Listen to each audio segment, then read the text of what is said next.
Welcome back to another episode of Jason's Bricks in 5, where I discuss LEGO content in videos of 5 minutes or less. Well, we are back for episode 97, I believe. Can't believe we're getting close to 100 in almost a year.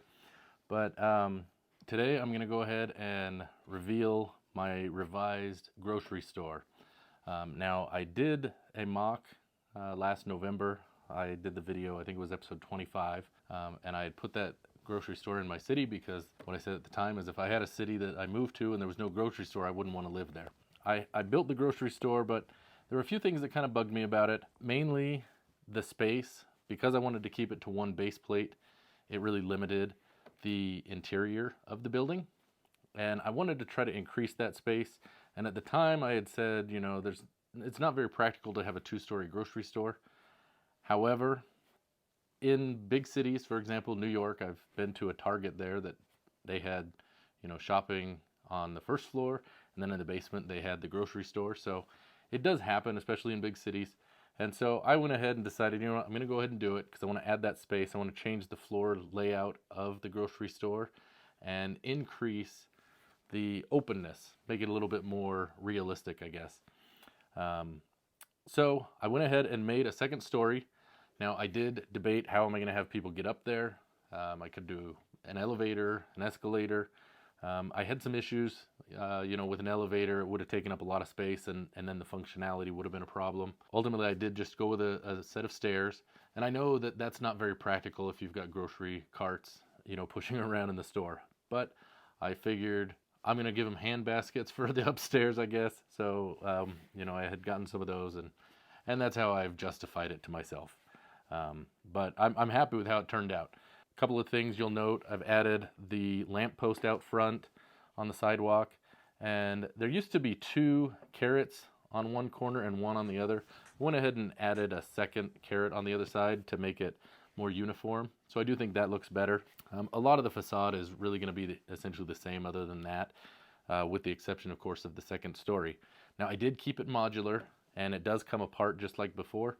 Now, unlike the normal Lego modulars where most of them are, you know, tied together with studs, these are just kind of sitting here within the layer below it. I've built kind of a platform for them to sit in, and you'll see that as we go through this.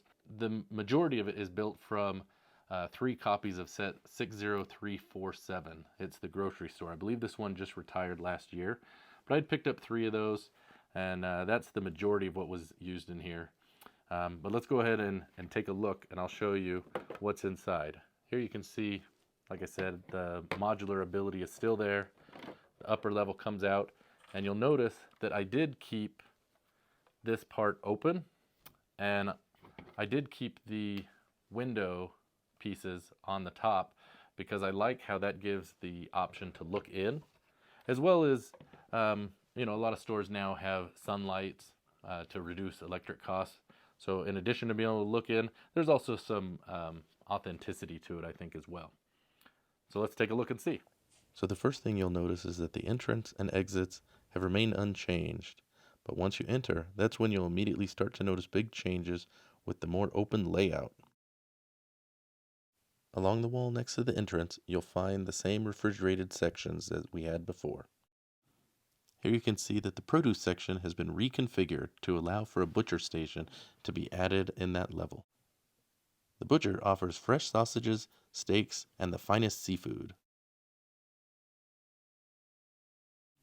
As we move to the second level, the first thing you'll notice is the aisles of shelf goods such as cereal and soft drinks. The additional space allowed for an area of kitchenware to be added. And we still have all the same custom printed candy, cereal, and sodas as before, just in a more open space. And lastly, the bakery has also had a huge upgrade as it now offers more signage and room for workers to help customers find what they need. All right, so we got a place in the city. Let me know what you think. I think it looks pretty good. I like the second level up against the high rise. I think it does look better. But, you know, curious on your thoughts. You know, is the open floor plan better? I think so. You know, it allowed for a butcher and the baker area to have a little bit more, you know, kind of customer-friendly area, I guess you might say. So don't forget to like and subscribe. And, you know, if you really like it, I guess you can sign up for one of our memberships. Thanks for watching. We'll see you next time on Jason's Bricks in 5.